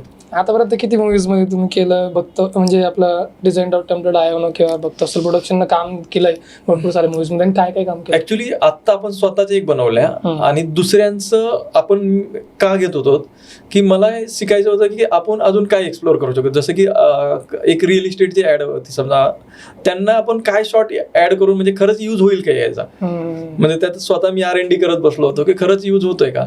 त्याच्यानंतर काही बऱ्याचशा प्युअरली इलेक्शन मध्ये पण बऱ्याच जणांचे ही होत आहे. त्याच्यानंतर कमर्शियल ऍड वरती काम केलं. आणि हे आपण फक्त काय टेक्नॉलॉजी आहे, मेनली आमचा फोकस आहे की स्पिरिच्युअली कंटेंट बनवणं, हिस्ट्री बनवणं. आम्ही हिस्ट्री पण चालू करतो त्याच्यामध्ये की ते सगळं आपलं लोकांना द्यायला पाहिजे असं. मला भक्तवत्सल प्रोडक्शन चालून सांगा की तुम्ही आता एवढ्या साऱ्या मूवीज आणल्या बरोबर, याच्यामध्ये काय काय एक्सपिरियन्स आला तुम्हाला, नवीन नवीन गोष्टी काय बघितल्या तुम्ही स्पिरिच्युअलिटीचे एवढं तुम्ही सिरीज आणल्या याच्यामध्ये? ऍक्च्युली आम्ही ज्यावेळेस सुरुवात करत होतो ना बरेच ही केले आणि चॅनलमध्ये बघितलं की तेवढा ही नव्हता, तेवढा इंटरेस्ट नव्हता. आम्ही निमकरोली बाबांची मूवी बनवली आणि मला एक 5-6 दिवसानंतर एक फोन आला की तुम्ही खूप छान बनवली आणि मला तुम्हाला निमकरोली बाबांचा आशीर्वाद पाठवायचा आहे. घोंगडी त्यांनी पाठवली आणि ते म्हणले की तुमचं जे काही आता प्रॉब्लेम आहेत ना, म्हणजे तुम्ही 15 दिवसानंतर बघा तुमचे सगळं चेंज होणार आहे. त्याच्यात 3 दिवसानंतर म्हणजे जशी ती घोंगडी आली त्याच्यानंतर आमचा मूवी चालू झाला, ते पण थिएटरसाठी, किंवा अशा बऱ्याच एवढ्या गोष्टी चालू झाल्या की ते म्हणजे काम ही होत नाही ना. त्याच्या अगोदर पूर्ण म्हणजे जी स्पिरिच्युअल पॉवर बोलतात ना आपण, भले अजून मी तिथं म्हणजे कैची धामला गेलो नाही, पण तिथून ज्या बऱ्याच जणांच्या मला भेटवस्तू आल्या किंवा ती जी पॉवर आली म्हणजे इमॅजिन करू शकत नाही असं कसं काय होतं. आणि सनातन धर्म एवढा पॉवरफुल आहे. अजून तुम्ही काय म्हणजे भक्तवत्सल प्रोडक्शन मध्ये ह्या प्रोसेसेस मध्ये अजून काय एक्सपिरियन्स केला तुम्ही, नवीन गोष्टी काय काय आल्या समोर आहे ह्या सगळ्या प्रोसेस मध्ये? आता ह्यामध्ये मी मेनली बघितलं की एकतर अगोदर मी स्पिरिच्युअली होतो, पण आता ज्यावेळेस मी डीप मध्ये ते वाचतो किंवा फील करतो ना, खरंच स्पिरिच्युअलिटी मध्ये पॉवर आहे आणि ती जी पॉवर कोणाला जो फील करण्यात आला, मग त्याच्यात असं झालं की मी स्वतः स्पिरिच्युअल बनलो आणि तेवढं ज्ञान घेतलं किंवा स्वतः ते पॉवर फील केली. सेम टेक्नॉलॉजीमध्ये पण अजून काही डीपली गोष्टी आहेत त्या अगोदर कसं होतं की अॅनिमेशन बनवायचं असेल ना, खूप सारे लोक पार्ट मध्ये काम करायचे, त्याच्यात क्रिएटिव्ह फ्रीडम नव्हता. पण आता मला जर एखादा शॉर्ट चेंज करायचं ते एक 10 मिनिटाचं काम आहे, पण तेच जर अगोदर होतं ना तर त्याला कमीत कमी 5-6 दिवस जायचे, कारण अॅनिमेशनला तेवढं अॅनिमेट करायचं, रेंडर करायचं वगैरे, ते किंवा लगेच कळत. इथं 5 मिनिटात रिझल्ट येतोय. म्हणजे इथं एक्सपेरिमेंट करण्यासाठी वेळ भेटला, स्पिरिच्युअली पॉवर झाली. आणि अजून आम्ही काय करतोय की अजून आमचा असा विचार चालू आहे की एक OTT बनवूया की तो जरा कॉस्टली आहे, पण आम्ही असं विचार करतो की त्याच्यावरती फक्त अशा स्पिरिच्युअली आणि हिस्ट्रीच्या मूवीज असतील, किंवा आता सध्या व्हर्टिकल ड्रामा सिरीज पण आहेत. तुम्ही एक स्वतःचाच OTT प्लॅटफॉर्मचा विचार करतोय, म्हणजे प्लॅनिंग चालू आहे. आम्ही इन्व्हेस्टर बरोबर बोलतोय आमच्या सध्या की आम्ही काय करू शकतो याच्यामध्ये. मेनली आमचा पर्पज आहे की OTT बनवणं, सगळं स्वतःच प्रोडक्शन करणार की बाहेरून प्लॅटफॉर्मच बनवणार, की प्लॅटफॉर्म बनवणार. आणि स्वतः कंटेंट तेवढं प्रोड्यूस करू शकत नाही. बऱ्याच जणांना आपण फ्रीलान्सर असतील किंवा त्यांना प्लॅटफॉर्मच बनवलं तर खूप जास्त कंटेंट येईल. मेनली आम्ही तोच प्लॅन करतोय. सध्या तुम्ही काय काय चॅलेंजेस फेस करता हे सांगा मला, की AI मध्ये, की आता जसं तुम्ही म्हणलं मागं काही दिवसांपूर्वी तुम्ही एका व्हिडिओमध्ये बोलले की रेंडरिंग मध्ये खूप टाइम लागतो या त्या गोष्टी, किंवा अशा काय काय प्रॉब्लेम सध्या AI देतोय. सध्या काय काय चालू चॅलेंजेस? ऍक्च्युली सध्या जर बघितलं, काही मॉडेल्स एवढी मागणी वाढली की ते संध्याकाळी जे वर्किंग आवर असतात 4-5च्या नंतर चालतच नाहीत. म्हणजे सर्व्हर म्हणजे डाऊन नाही, डायरेक्टली नाही बंद होत, एवढे स्लो चालतात की ते स्पीडच देत नाही. मग त्यासाठी आपल्याला खूप सारे कॉस्टली अजून वेगळे लायसन्स घ्यावं लागतात. सध्या कॉस्टचं एक आहे, म्हणजे जर तसे बघायला कमी आहे, पण नॉर्मल युजर हा ते वाले टूल्स वापरू शकत नाही. फॉर एक्झाम्पल तुम्ही बघितलं की नॅनो बनानाची इमेज क्रिएशन आहे, ते तुम्हाला नॉर्मल फ्लो मध्ये वगैरे फ्री मध्ये भेटतं, पण तिथं लिमिट आहे. जर तुम्हाला ऍक्च्युअल मूवी मेकिंग करायचं तुम्हाला वेगळ्या टूल्स मध्ये लाईक हिगस्पीड असेल किंवा वेगळ्या, मग तिथं तुम्हाला ते कॉस्टली जातं. मग ते थोड्या सगळ्या गोष्टी अजून थोड्या कॅल्क्युलेट करावं लागतं की कुठं कॉस्ट. आणि जर तुम्ही फ्रीवाले टूल आहेत म्हणजे ते टाइम घेतात, म्हणजे त्याच्यात काय अनलिमिटेड प्लॅन आहे सपोज, तर तो एक इमेज करायला घेतो 3 मिनिटं, आणि ते जर मी क्रेडिट मध्ये वापरलं तर तो 10 ते 20 सेकंदात इमेज क्रिएट करून देणार. मग माझी मॅनपॉवर तिथं वाजते, तुम्ही क्रेडिट वालाच म्हणजे पेड वालाच घेणार आहे, तर ते अजून थोडं फ्लो वगैरे होतोय. आणि मेनली आता आम्हाला टीम बनवायची अराउंड 40 ते 50 लोकांची. सध्या किती जण? फक्त ह्यावरती 10 लोक काम करतात, म्हणजे AI फक्त AI आम्हाला 50 लोकांची टीम ती वेगळी, म्हणजे ती पूर्ण मी तो बिझनेस पूर्ण हँडओव्हर करून दिलाय दुसऱ्यांना की तर तो करत नाहीत आता. मेनली याच्यामध्ये मला 40 ते 50 जणांची आम्हाला टीम बनवायची, पण ती भेटत नाही. म्हणजे ते आम्ही विचार करतोय बिल्ड कशी करायची. सध्या तुमचं मला रेव्हेन्यू मॉडेल सांगा आणि टार्गेट मार्केट कोणी तुमचं मला हे सांगा. आता आपण मेनली जे हे बनवणार आहेत, स्पिरिच्युअलिटी कंटेंट बनवणार आहेत ना, त्याच्यावरती टार्गेट बघितलं तर आपले पूर्ण भारतासाठी कंटेंट होतं. हा, खूप मोठा 100 कोटी. आणि याच्यात असं एज क्रायटेरिया पण नाही, पण मेनली आम्ही जे मूवी बनवणार आहेत ना ते यंग जनरेशन साठी बनवणार आहेत की त्यांना काय शिकायला भेटेल, त्यांचं तेच आमचं. आणि मग त्यांच्यासाठी आम्ही प्रोडक्ट वगैरे पण हे करू शकतो, म्हणजे काय त्यांच्या रिलेटेड प्रोडक्ट देऊ शकतो किंवा OTT बनवू शकतो. मेनली आम्ही त्यांच्यासाठी काम करतो. अजून आपण कुठल्याही प्रकारचं पेड प्रमोशन इंस्टाग्रामला पण केलेलं नाही किंवा अजून कोणाबरोबर पेड प्रमोशन केलेलं नाही. सर, आता तुम्ही जेव्हा तुमचा बर्थडे होता त्या दिवशी तुम्ही एक रेझोल्युशन घेतलं की मी माझे मागचे सगळे व्यवसाय हँडओव्हर करून मी नवीन गोष्टी ट्राय करणार, म्हणजे नवीन मला चॅलेंजेस फेस करायचे, बरोबर? तर मला हा माइंडसेट सांगा तुमचा, म्हणजे हा जो माइंडसेट आहे तुमचा मी सगळीकडे ऑब्झर्व केलाय, थिंक बियॉन्डचा. एक तर गावात असताना तुम्ही इंटरनॅशनल क्लायंट्स हँडल करणं किंवा गावातल्या मुलांना टीम वगैरे बिल्ड करणं, ह्या सगळ्या गोष्टी म्हणजे खूप पुढच्या किंवा खूप बियॉन्ड थिंकिंग टाईपच्या गोष्टी, बरोबर? आणि सगळं ह्या स्टेजवर येऊन पण तुम्ही ह्या सगळ्या गोष्टी सोडून तुम्ही नवीन गोष्टींमध्ये उतरताय, बरोबर? तर ही थिंकिंग कशी बिल्ड होते तुमची, काय याचं मागं काय कारण आहे? ऍक्च्युअली जर तसं बघितलं ना, म्हणजे जर एक नॉर्मल गावाकडचे जे जर एक बघितलं, एक त्याला घर पाहिजे असतं, लग्न वगैरे झालं, म्हणजे नॉर्मल गाडी वगैरे असलं की त्याच्यानंतर काय करणार.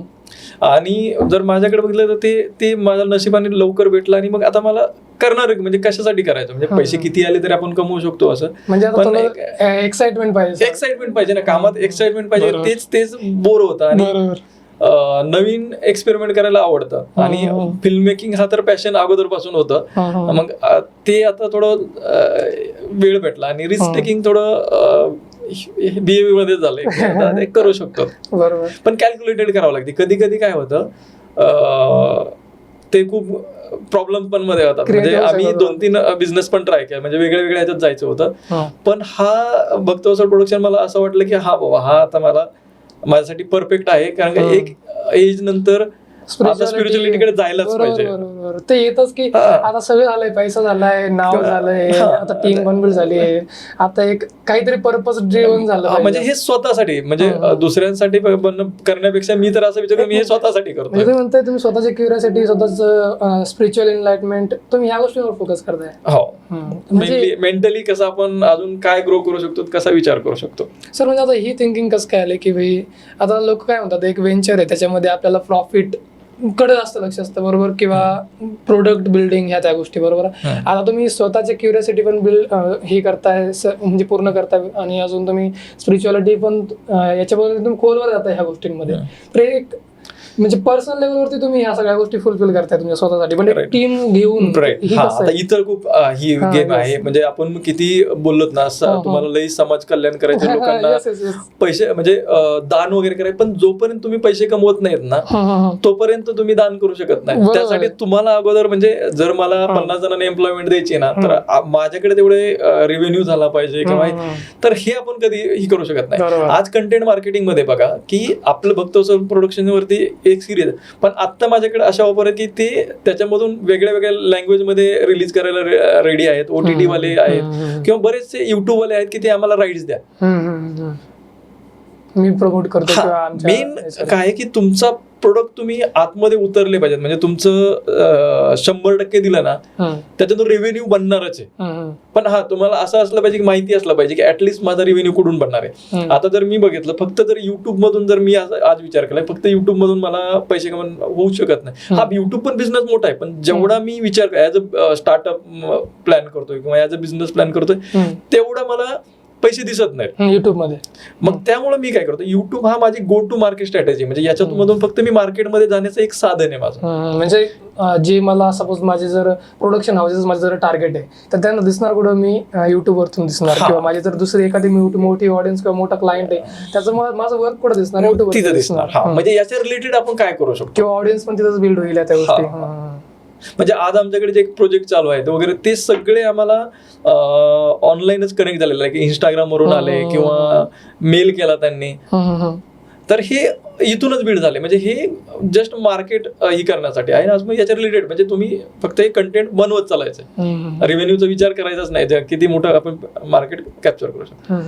सर मला आता तुम्ही फायनान्शियल डिसिप्लिन बद्दल मला विचारायचा प्रश्न की ऍज अ फाउंडर फायनान्शियल डिसिप्लिनची काय डेफिनेशन तुमच्यासाठी, आणि फायनान्सला तुम्ही कसं बघता? ज्यावेळेस बिझनेस करतो ना, ऍटलिस्ट म्हणजे आपल्याला कधी काय होईल, म्हणजे बिझनेस मध्ये कधी होऊ शकतं, मार्केटमध्ये प्रॉब्लेम येईल, टीम कडून येईल, टेक्नॉलॉजी बिल्ड, म्हणजे कधी बिझनेसला प्रॉब्लेम होऊ शकतो. ऍटलिस्ट आपल्याला 6 महिन्याचा मिनिमम बॅकअप असला पाहिजे, की तुम्ही 6 महिने सॅलरी वर्किंग कॅपिटल असायला पाहिजे, आणि ते पण कधी 6 महिने तुमचा रेव्हेन्यू वगैरे प्रॉपरली असेल तर.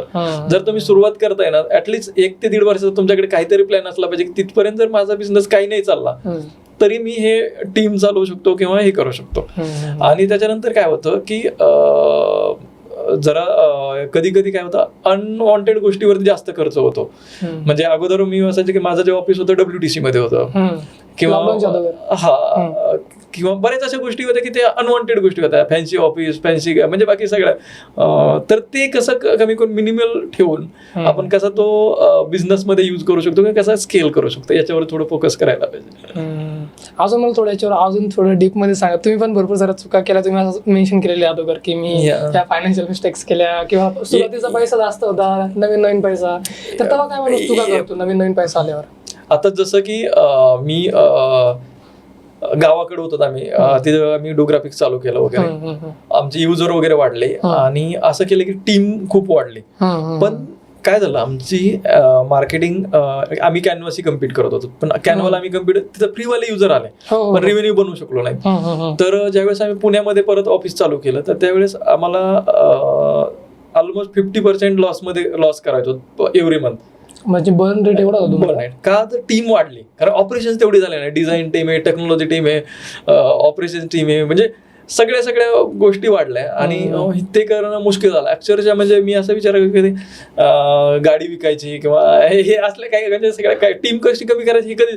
मग त्यामुळे ज्यावेळेस आपण हायरिंग करतो ना, किती परफेक्ट हायरिंग मध्ये किंवा ज्यावेळेस ऑफिस बेस घ्यायचा आहे किंवा सिस्टम पण बिल्ड घ्याय, त्यावेळेस आम्ही एक 2.5-3 लाखाची सिस्टम घेऊन टाकली. म्हणजे जर तुम्हाला खरंच ती गरज आहे गोष्ट किंवा तुम्ही ते रेंटवरती आणू शकत होता, काही पार्ट आउटसोर्स करू शकत होता, तर पण ते आम्ही काय केलं की ते अनवॉन्टेड गोष्टी केल्या. मग आता आम्ही टीम पूर्ण अशी ठेवते की हा आपल्याला ती गरज आहे आणि त्या माणसाचा 100% यूज होत आहे. असं होतं की कधी कधी ती मॅनपॉवरचं कामच होत नाही, आउटपुट निघत नाही. मग त्या सगळ्या गोष्टी कॅल्क्युलेट करणं खूप गरजेचं असतं.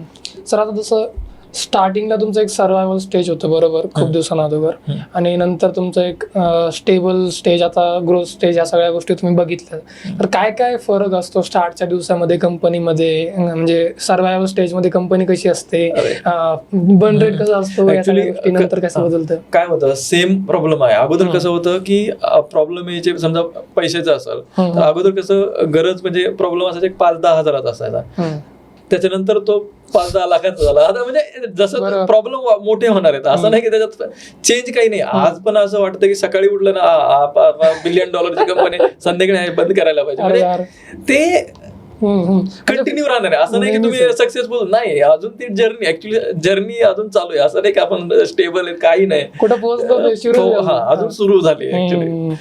सर तुम्ही म्हणजे मला हे पण सांगा की आता तुम्ही एवढी मोठी टीम बिल्ड केली आहे, अजून मला तुमचं टीम बिल्डिंगचं आणि टीम ट्रेनिंग देणं या सगळ्या गोष्टी मला तुमच्या म्हणजे खूप आवडल्या आहेत. पण तुम्ही काही मिस्टेक्स पण केल्या असतील यामध्ये बरोबर, टीम बिल्ड करताना लिडरशिपमध्ये या त्या गोष्टी, त्या काय काय आहेत?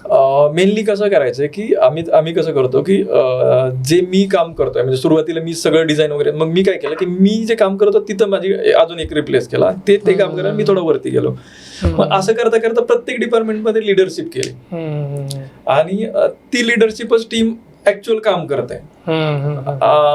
त्यांना जेवढं तुम्हाला ते 100% त्यांना द्यायचे, भले तुम्ही ते बाहेर जॉबला गेले तरी काही हरकत नाही, कारण ते कधी पण तुम्हाला ही राहणार आहे की म्हणजे ते नॉलेज त्यांना जे भेटणार आहे ते आपल्याकडचं काम करणार आहे. जर तुम्ही त्यांना बाहेर जाणार आहे ठीक आहे, तुम्ही जा, त्याच्यापैकी जास्त सॅलरी द्या किंवा त्यांना जे फ्युचर पाहिजे ते तुम्ही द्या.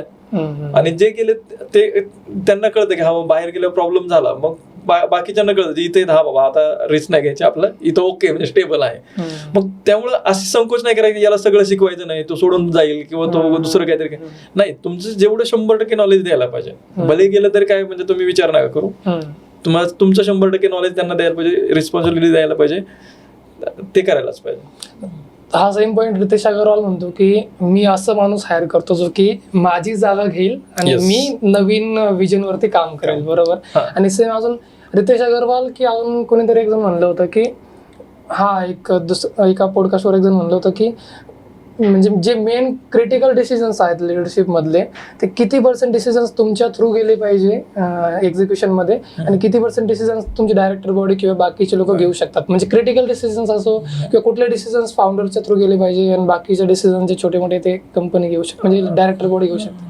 डिपेंड ऑन काय म्हणजे डिसिजन आहे, म्हणजे त्याच्यात किती कॅटेगराईज कसं करता. आता आम्ही काय करतो, समजा नॉर्मल आमचे बाकीचे ही आहेत, समजा डिझाईनच्या गोष्टी आहेत नॉर्मल किंवा डिलिव्हरी वगैरे आहे, तर ते नॉर्मलच टीम करते. पण ज्यावेळेस नवीन आम्हाला सिरीज करायची किंवा काही काम करायचं तिथं मी असतो, किंवा एखाद्या इन्व्हेस्टर बरोबर बोलायचे किंवा एखाद्यावर पार्टनरशिप करायची, किंवा आम्ही काय करतो आता सध्या समजा अगोदरचे आमचे ऍसेट येतं लाईक ॲडॉब बरोबर कोलॅबरेशन करायचे किंवा त्याबरोबर तिथं मी बघतो. नॉर्मली ऑपरेशन्स मध्ये मी नाही बघत तिथं. सर मला तुमचं म्हणजे तुम्ही मागं 1-2 वर्ष अगोदर शायद ओशो आश्रमला गेले होते, सगळे क्रिएटर्सची एक कम्युनिटी टाईप, आणि तुमचं स्पिरिच्युअलिटी ह्या आणि फिलॉसॉफिकल गोष्टीमुळे थोडं तुमच्या याच्यामध्ये जायचंय. ओशोच्या आश्रम मध्ये कधी गेले होते आणि म्हणजे काय तुम्ही ओशोना फॉलो करता, म्हणजे काय फिलॉसॉफी? मी 1-1.5 वर्षापूर्वी गेलो होतो, 1.5-2 वर्ष झालं असं लक्षात नाही. मेनली तिथं काय म्हणजे तुम्ही बाकीचे काय करतात, फक्त त्यांना वेगळ्या यानं बघतात, म्हणजे संभोगातून समाधी वगैरे हे बाहेर आहे. म्हणजे तिथं जर बघितलं ऍक्च्युअल तिथं मेडिटेशन आहे, ह्या सगळ्या गोष्टी तिथं शिकवतात. असली गोष्ट तर मला काही दिसली नाही. हा फक्त त्यांचं काय बोलणं ओपनली आहे की म्हणजे इव्हन आपण खजुराहो मंदिरात बघा, ते बाहेर त्याचं तुम्ही याचा अर्थ काय की तुम्ही ह्या जर गोष्टीत अडकलात, सेक्स, पॉर्न किंवा ह्या गोष्टी जर अडकलात, तर आतमध्ये तुम्ही स्वतःला ओळखू शकत नाही. म्हणजे खजुराहो मंदिराच्या तिथं बघा, बाहेर या गोष्टीने आतमध्ये देवे, म्हणजे याचा अर्थ काय की तुम्ही हे सोडून ज्या वेळेस आतमध्ये जाणार, ते आतमध्ये देवे, तुम्ही भौतिक ह्याच्यामध्ये अडकलाय. सेम त्यांचं म्हणणं काय की तुम्ही ह्या गोष्टी सोडून द्या. म्हणजे ह्या तिथून जर माइंड मधून काढून टाकल्या ना, तर तुम्ही ऍक्च्युअल ही करणार. मी फॉलो म्हणजे त्यांना ऍज अ स्पिरिच्युअल म्हणजे ह्याच्यासाठी फॉलो करतो, मेडिटेशन वगैरे साठी फॉलो करतो त्यांना. अच्छा, आणि फिलॉसॉफिकल पर्स्पेक्टिव्ह काय तुमचं त्यांच्याकडे बघणं? ऍक्च्युअली तेवढा डीप मध्ये नाही गेलो ना मी त्यांच्याबद्दल. अच्छा, त्यांचं आहे म्हणजे ओशोचं तर भरपूर आहे. म्हणजे माझं फर्स्ट ओशोची जी मी पाहिलं माहितीये का, ओशोला मी ऐकायला घाबरायचो. का माहितीये, तर मला माहित होतं की हा माणूस नाही का आपल्याला चॅलेंज करणार आहे, हा माणूस आपल्याला नाही का खूप वेगळ्या थिंकिंग मध्ये घेऊन जाणार आहे. पण झालं काय, एकदा त्याचं मी हे एक कोट ऐकला आणि तसं मी त्याच्यात घुसून गेलो पूर्ण. झालं काय, तो म्हणला की I don't believe in anything, I believe in questioning. Wien you start believing you lose your काय म्हणतात नॉलेज, तुमचं एक मानसिक संतुलन तुम्ही सोडून देता आणि तुम्ही क्रिटिकल थिंकिंग किंवा रॅशनल थिंकिंग तुमची येत नाही त्या गोष्टींवरती. जसं मी ते ऐकणं चालू केलं, मी एवढं डीप चालले गेलो, म्हणजे अजून एवढं डीप नाही गेलो, बट तिथूनच स्टार्ट झालं माझं. तुमचं कसं झालं होतं? म्हणजे जे क्रिएटर्स आहे ना, त्यांच्याकडून मला ही आलं, म्हणजे कम्युनिटी ना, ते म्हणले की असं एक रिट्रीट आहे 3-4 दिवसाचं, तुम्ही येता का? म्हणलं ठीक आहे, मेडिटेशन वगैरे आहे. तर मग त्यामुळे मी तिथे गेलो होतो. हा, ते जितू कोच होते शाळेत, आपले मंगेश शिंदे होते. आम्ही बरेच जण होतो. मला आपल्या स्पिरिच्युअलिटीच्या ह्याच्यामध्ये सांगा की तुम्ही स्पिरिच्युअलिटीकडे कसं बघता आणि काय स्पिरिच्युअलिटीचं काय? स्पिरिच्युअलिटी म्हणजे काय, जर तुम्ही बाहेरच्या देशात वगैरे बघा, सगळीकडे स्पिरिच्युअलिटी आहे. बाकीचे म्हणजे ते मेडिटेशन करावं लागतं त्यांना, किंवा सायकोलॉजीकडे ते सगळे सायकोलॉजी ट्रीटमेंट वगैरे घ्यावं लागते. का घ्यावं लागते? ते मेंटली स्टेबल नाही ना. जर आपण सकाळी, तुम्ही बघा, सकाळी जर पूजा केली किंवा एक आता इथं ऑफिसमध्ये बघितलं एक आरती चालू होती सकाळ त्यांचं, तर ते काय होतं, आपण स्वतःशी कनेक्ट करत होतो ऍक्च्युअली. आणि देव म्हणजे तुम्ही बघा की देवाचं म्हणणं काय की तुम्ही तुमच्या आतमध्ये बघा की तुम्ही तिथून कनेक्ट व्हा. म्हणजे देवाचं कुठलं स्वरूप नाही किंवा कुठलंही नाही, त्यांचं आपण एक सर्वस्व आहे. म्हणजे आपण फक्त त्यांना मूर्ती कुणामध्ये मेनली ती कनेक्ट व्हायला पाहिजे आपण स्वतःशी, ते म्हणणं आहे. आणि ज्यावेळेस आपण समजा आरती करतो किंवा एक पूजा करतो, मेडिटेशन करतो, असं एक थोडंही होतं, किंवा तुम्ही घंटीचा आवाज बघा, त्याने एक माइंडही होता, नामजप असो, बाकीच्या गोष्टी असो, आणि ते बरकटत नाही गोष्टी, म्हणजे तुमचं कॉन्सन्ट्रेशन होतं, म्हणजे ते गोष्टी होतात. आता मला स्पिरिच्युअलिटी मध्ये सांगा की तुम्ही स्पिरिच्युअलिटी मध्ये बिझनेस बद्दल काय बघितलंय? सॉरी, आता मी हे खूप इंडियामध्ये बघा, सगळ्यांना ही करायचंय. म्हणजे इंडियात स्पिरिच्युअलिटी हा खूप मोठा बिझनेस आहे. कारण मी आता स्पिरिच्युअलिटी बिझनेस नाही म्हणत आहे. स्पिरिच्युअलिटी मध्ये जसं की धन कसं, पैसा कसं दाखवलेला आहे की पैसा असायला पाहिजे, तुम्ही त्या सत्कर्म आवाज करू शकता, असं तसं. मग व्यवसायाला कसं दाखवलेलं आहे स्पिरिच्युअलिटी मध्ये आपल्या धर्मामध्ये? आपल्या धर्मामध्ये बघ, कर्म म्हणजे तुम्ही गीतामध्ये बघा, त्या कृष्णाने काय सांगितलंय, कर्म तुमचं हेच भगवान आहे, देव तुमचा आहे. कर्म केलं नाही तर तुमचं काहीच अस्तित्व नाही. सेम तेच आहे. म्हणजे आज मी समजा हे मूवी बनवतो, तेच माझा देव आहे, तेच माझं कर्म आहे. हा, मग कर्म जर ते नाही केलं तर काय? आणि बिझनेस हा पैसे तर तुम्ही कमवायला पाहिजे, तरच तुम्ही दुसऱ्याला देऊ शकतात, किंवा तरच तुम्ही दान करू शकतात. सत्कर्म. किंवा जर तुम्हाला जर पैसे तर कमवायला पाहिजे. जर तुम्हाला समजा आज नॉर्मल एखाद्या ह्याच्यात जात आहे, तर चांगल्या आश्रमात चांगल्या जाती तर दान करा, स्वतःची लाईफस्टाईल इम्प्रूव्ह करा. म्हणजे स्वतः गरीब नाही राहायचं, म्हणजे मेन ते आहे.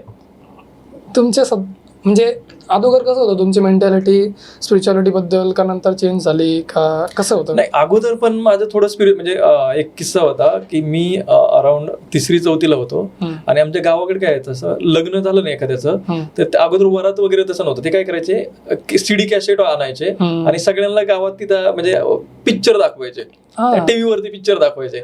हे कधीची गोष्ट असेल, अराउंड 2000च्या आसपासची, म्हणजे एक 20-25 वर्षापूर्वी. तर ते काय करायचे, टीव्हीवरती पिक्चर दाखवायचे. त्यावेळेस मी काळूबाई मूवी बघितला होता, आणि त्यावेळेस माझा असं विचार आला होता की अरे यार, असं काहीतरी आपल्याला बनवायचंय. म्हणजे मी नवनाथांचा खूप बघतोय, पारायण वगैरे करतो मला. तर त्यावेळेस असं विचार, मला नवनाथांवरती कधीतरी एक असा मूवी बनवायची इच्छा आहे, भले मी काही करून. म्हणजे अनकॉन्शियसली त्यावेळेस ही झालेलं, म्हणजे अगोदरपासून हे थोडं मनात आहेत, आणि ते पुढं पण आपोआप झाल्यात सगळ्या सर या गोष्टी कशा जुळतात? जसं की सर तुम्ही म्हणत होते की 3री-4थीमध्ये तुम्ही पेंटिंग वगैरे शिकत होते किंवा स्पिरिच्युअलिटीचं तुम्ही हे काळूबाईचं तुम्ही म्हणले की मी लहानपणी हे असं माझ्या डोक्यात होतं की काहीतरी करेल. म्हणजे हे कसं असतं की आताच्या घडणाऱ्या गोष्टी नंतर कनेक्ट होतात इन फ्युचर काय, म्हणजे ह्या गोष्टी कशा कनेक्ट होतात नंतर वाढतात कशा? बऱ्याचशा गोष्टी आहेत ना अनकॉन्शियस माइंडने एकदा आपल्या हिट केल्या ना ते आपोआप होतात. म्हणजे मी तर विचार नव्हता की म्हणजे अगोदर कधी विचारच नव्हता की नाही इतक्या आपण जाऊ शकतो किंवा असं काय होऊ शकतं. इव्हन एक 3-4 वर्षापूर्वी मी ह्याला गेलो होतो, महाबळेश्वरला गेलो होतो आणि त्यावेळेस माझ्याकडे क्रूज होते प्लॅन. तर तो असंच ते एक भविष्य सांगतात ना, तो साईडला होता, त्याने असं काहीतरी सांगितलं पण मी ऐकलं नाही. तुम्हाला तुम्ही पुढच्या वेळेस आलात ना तुम्ही ऑडी घेणार आहेत. मी विचार केला की म्हणजे माझ्या तर गाडी एक तर पहिली गोष्ट गाडी चेंज करायचं माझ्या मनातच नव्हतं. पण लकीला असं झालं 31 डिसेंबरला मी संध्याकाळी चाललो होतो विथ फॅमिली UNIT पार्कच्या समोर बरोबर असं चाललो होतो. एक पाठीमागून एक 80 ते 90च्या स्पीडनं गाडी आली आणि एकदम ठोकला. आणि ज्यावेळेस मी गाडीमध्ये बसलेलो होतो आतमधून मला असं वाटलं की काहीतरी थोडं ही झालंय. म्हणजे मला कळलं पण नाही एवढा मोठा ऍक्सिडेंट झालाय. अरे बापरे. मी खाली खाली उतारलो आणि मग ते पाठीमागून गाडी आतमध्ये गेले आणि ते नाही अनकॉन्शियस ती गाडी एवढी म्हणजे हेवी होती. क्रूज म्हणजे काय ती ऑटोमॅटिक तिने काय केलं पूर्ण लॉक केले ना टायर आणि पुढे गेलो जाऊन नाही. पण जी मागची रिटिका होती तिथे पूर्ण असं बसलेलं, त्यांचे एअरबॅग वगैरे उडले आणि फुल्ली ड्रिंक केलेले होते. आणि फॅमिलीला काहीच नाही, आम्हाला येऊन कळालं पण नाही काय झालंय ते. म्हणजे असं धक्का असं थोडा असा धक्का एवढंच झालं. आणि काय झालं हा बाकीचं काही नाही. आणि असं म्हणजे काही म्हणजे असं वाटलं नाही की एवढा मोठा बाहेर उतरून बघतोय असं झालंय. आणि त्याच्यानंतर इनडायरेक्टली ती गाडी म्हणजे एवढी झाली की म्हणलं आता चेंज आणि आपोआप चेंज झाली आणि ती दुसरी ऑडी झाली. म्हणजे आणि मग नंतर मी 1-1.5 महिन्यानंतर विचार केला आणि मग लक्षात आलं अरे त्यांनी असं बोललो होतो. नेक्स्ट टाइम गेलो तिथे मला तो दिसलंच नाही. अरे म्हणजे असं काही अचानक गोष्टी होतात अनकॉन्शियस माइंड किंवा एखादा बोलतो आणि ते कधी होते सांगता येत नाही. म्हणजे कुठं डॉट कसा क्लिक होईल. माझा एक लास्टचा प्रश्न आहे की तुमचं एक लाईफची फिलॉसॉफी काय सध्या किंवा एक तुमचं माइंडसेट काय सध्यासाठी आणि हे सांगा मला एकदा. एक म्हणजे आम्ही असं ही केला की कुठलाही जर बिझनेस केला ना आपलं 100% द्यायचं आणि फुल्ली किती आपण देऊ शकतात. पण असं असतं की काय बिझनेस आहे ना एक लेवल आल्यावर तुमच्या हातात काही नसतं. एकतर त्यावेळेस तुम्हाला पिवट करायला पाहिजे किंवा बिझनेस चेंज करायला पाहिजे. तर असं झालेलं आहे की असं होतं की पण तुम्हाला एक काही लोकांना कसं प्रेम होतं त्या प्रोडक्टवरती त्या बिझनेसवरती. किती लॉस झालं ना ते बंद करावं वाटत नाही किंवा चेंज करावं वाटत नाही. सं कॉस्ट ट्रॅप म्हणतात की एकदा याच्यावर मी टाइम घातलेला आहे पैसा घातलेला आहे तर कसं सोडू याला. म्हणजे त्याच्यात इन्व्हेस्टेड आहे तर मग ते अजून डीप मध्ये जातात. एक तर फ्युचर पण काय करू शकतात. मग माझं असं मला असं वाटतं की एक लेवलला आल्यानंतर आपण एक थोडा जर चेंज करायलाच पाहिजे किंवा ती मेंटॅलिटी ठेवायची की हा प्रोडक्ट म्हणजे सर्वस्व नाही अजून पण काहीतरी आपण बिल्ड करू. म्हणजे तो युगो मारून टाकला पाहिजे आपण की आपल्याला फ्युचर कळायला पाहिजे की ह्या गोष्टीत किती फ्युचर आहे की नाही तेवढं कॉन्शियसली तो विचार करायला. किंवा त्याचं मार्केट साईज मोठी होत आहे का किंवा ते फ्युचर मध्ये अजून मोठा बिझनेस बनवू शकतो का त्यावेळेस तुम्ही चेंज करायलाच पाहिजे. म्हणजे कुठेतरी इमोशन्स मधून येतं थोडं रॅशनली थिंक करायला पाहिजे त्या गोष्टींमध्ये. म्हणजे प्रेम नाही व्हायला पाहिजे स्वतःच्या प्रोडक्ट म्हणजे जास्तच प्रेमात गेलं की मग अजून तो बिझनेस लॉस. म्हणजे आता कसं फॉर एक्झाम्पल आम्ही समजा डिझाईन टेम्पलेट बनवतोय तर हा आम्ही कंटिन्युअसली टेम्पलेट बनवत होतो कंटिन्यू ही करत होतो. पण तरी पण आम्ही डिसिजन मेकिंगला थोडं एक 3 ते 5 महिने लेट झालो. आम्हाला अगोदर AIचा थ्रेट कळायला होता पण ते जे हे असते ना प्रेम असतं ना तर तेच आम्ही अगोदर केलं असतं अजून आमचं वेगळं लेवलला किंवा स्केल दुसरा असता. पण तरी पण त्यावेळेस केलं असतं होऊ शकतं असं एक्सपेरिमेंट नव्हता. अगोदर सुरुवातीला मीच एक्सपेरिमेंट करत होतो की कारण का सगळ्या टीमला बसून एक्सपेरिमेंट पण नाही करू शकत ना. म्हणजे नवीन बिझनेस करायचं सगळ्यांना त्यावेळेस काय होईल भरोसा नाही ना. म्हणजे लॉस होईल का ही होईल. अगोदर कुठलाही जर बिझनेस करायचा असेल ना मी काय करतो एक छोटी ट्रायल घेतो. हा ते जर चाललं तर अजून थोड्या मोठ्या ऑडियन्स आणि ते मोठ्या ऑडियन्स बरोबर घेतो की त्यांना ओके असं तर आपण ते बनवतो किंवा बिझनेस एक्झिक्युशन करतो आणि मग सगळी टीम इन्व्हॉल्व करतो किंवा 1-2-3 जणांना सांगतो की हा तुम्ही एक बघा हे होतंय का ते झालं तर मग सगळ्यांना इन्व्हॉल्व करायचं. अजून अशी काय हे म्हणजे मॅनेजमेंट लेसन जसं हा एक मॅनेजमेंट लेसन आहे की भाई अगोदर तुम्ही छोट्या लेवलवरती तुमचं प्रोडक्ट ट्राय करून घ्या किंवा छोट्या इन्व्हेस्टमेंटमध्ये त्याला तुम्ही ट्रायल तसं बघा कसं चालतंय की नाही, थोडं एक्सपेरिमेंट करून घ्या, मग तुम्ही स्केल करा. अशा अजून काय मॅनेजमेंट लेसन्स तुमचे जे तुम्ही यूज करता तुमच्या बिझनेसमध्ये? आणि दुसरा आहे जो फाउंडर आहे किंवा जो बिझनेस ओनर आहे त्यांनी नॉलेज 100% घ्यायला, म्हणजे त्याच्यात काय काय होतंय, कसं असतंय की तुम्ही जे ऑप्टिमाइज करू शकता, भले तो तुमचा जे टीम मेंबर आहे तो खूप टॅलेंटेड आहे, पण तुम्हाला ऍटलीस्ट माहिती पाहिजे की याच्यापासून काय बनू शकतं. म्हणजे फॉर एक्झाम्पल आता आम्ही AI फिल्म मेकिंग करतो, पण मी हे फिल्म मेकिंग का करतोय की मला अगोदर AI फिल्म मेकिंग माहिती होतं, ॲनिमेशन माहिती होतं, प्री प्रोडक्शन माहिती होतं. त्यावेळेस आम्ही विचार आला की आपण फिल्म AI मधून बनवू शकतो. आता भले आम्ही AI वरती आमचे स्वतःचे मॉडेल्स वगैरे पण ट्राय केले आमच्या टेक टीमनं, पण ते आपण कम्पीट करू शकत नाहीत, म्हणून आम्ही थोडंही केलं. मग मला AIचं खूप माहिती आहे, पण जर मला फिल्म मेकिंग माहिती नसतं तर हे नसतं, आणि मग मी एवढी टीम ते अलाइन पण झालं नसतं. त्यामुळे जो फाउंडर आहे, समज मला जर हॉटेल टाकायचंय ना, तर मी कुठल्या तरी हॉटेलमध्ये काम करायला पाहिजे, कुक म्हणजे त्यांच्या किचनमध्ये काम करायला पाहिजे, त्यांच्या गल्ल्यावरती म्हणजे कुठेतरी काम करायला पाहिजे. त्यावेळेस मला कळत की हा एवढ्या गोष्टी डायरेक्टली जाऊन म्हणजे पैसे जरी असले तरी डायरेक्टली सुरुवात नाही करायला पाहिजे, म्हणजे मला असं वाटतंय. जसं की तुम्ही म्हणले की मी अगोदर फिल्म मेकिंग शिकली म्हणून मी AI ला चांगल्या प्रकारे अलाइन करू शकलो या गोष्टी. म्हणजे आज जे आपण गोष्टी शिकतोय ते कुठं ना कुठं इन फ्युचर आपल्याला कामी येणारच आहे कुठं ना कुठं. राईट. म्हणजे आता बघा फिल्म मेकिंग मध्ये बाकीचे पण AI बनवतात किंवा बरेच क्रिएटर आहेत. आपण ज्या क्वालिटी ऍटलीस्ट आपण टॉप 10 मध्ये आहे, म्हणजे इंडियामध्ये जर बघितलं टॉप 10 क्वालिटीमध्ये किंवा ते हे का पाईपलाईन बनवली, म्हणजे जी ॲनिमेशनची पाईप ती आपण का बनवू शकलो की प्रिव्हियस एक्सपिरियन्स. नवीनवाले फक्त ज्यातनं हे ते पाईपलाईन बनवू शकत नाही. म्हणजे जसं की आमच्याकडं प्री प्रोडक्शनवाला एक आहे, रायटिंगवाला एक आहे, ॲनिमेशनवाला दुसरा आहे किंवा कलर करेक्शनवाला दुसरा आहे. तर ही पाईपलाईन बनवणं खूप गरजेचं असतं. ज्यावेळेस तुम्ही काम करता ना त्याच वेळेस तुम्ही सिस्टम्स बनवू शकता. म्हणजे उद्या जर माझा एक माणूस चेंज झाला ॲनिमेशनचा, दुसरा त्याच्यावर काम करू शकतो. मी हे सिस्टम बसवलंय. म्हणजे कुठले बिझनेसमध्ये सिस्टम बनवता आला पाहिजे. सिस्टम कधी बनवू शकता तुम्ही, तुम्हाला त्याच्याबद्दल नॉलेज असेल तरच. चला, तुम्ही एका प्रकारे रिस्कच घेतली किंवा तुम्ही पिवट केलं ह्या त्या गोष्टी, म्हणजे designer template IO to Bhaktavatsal production. तर पहिले तुमची रिस्क टेकिंग ॲबिलिटी किंवा तो ॲटिट्यूड कसा होता आणि आता रिस्क टेकिंग ॲटिट्यूड कसा आहे तुमचा? ज्यावेळेस सुरुवातीला मी सुरुवातीला इंडिव्हिज्युअल होतो त्यावेळेस कसं होतं की ऍटलीस्ट काय व्हायचं की समजा बिझनेस फेल झाला तर मला पुढच्या 6 महिने किंवा 1 वर्ष सॅलरी भेटणार नाही, म्हणजे एवढी होती. आता कसं आहे की समजा बिझनेस चेंज केला तर ऍटलीस्ट मला म्हणजे माझी टीम आहे 10, 15, 20 काय ते त्यांच्या सॅलरी आहेत, सगळ्या गोष्टी, पण तेवढी कॅल्क्युलेट रिस्क घ्यावं लागते. म्हणजे जेवढं तुम्ही करता आता सगळ्या गोष्टी कॅल्क्युलेशननेच करावं लागतात.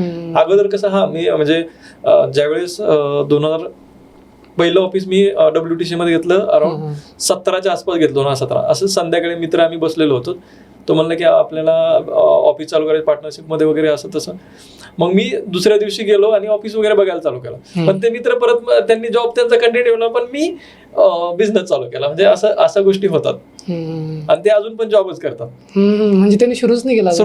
तुम्ही रिस्क घेऊन टाकले, उतरून टाकले.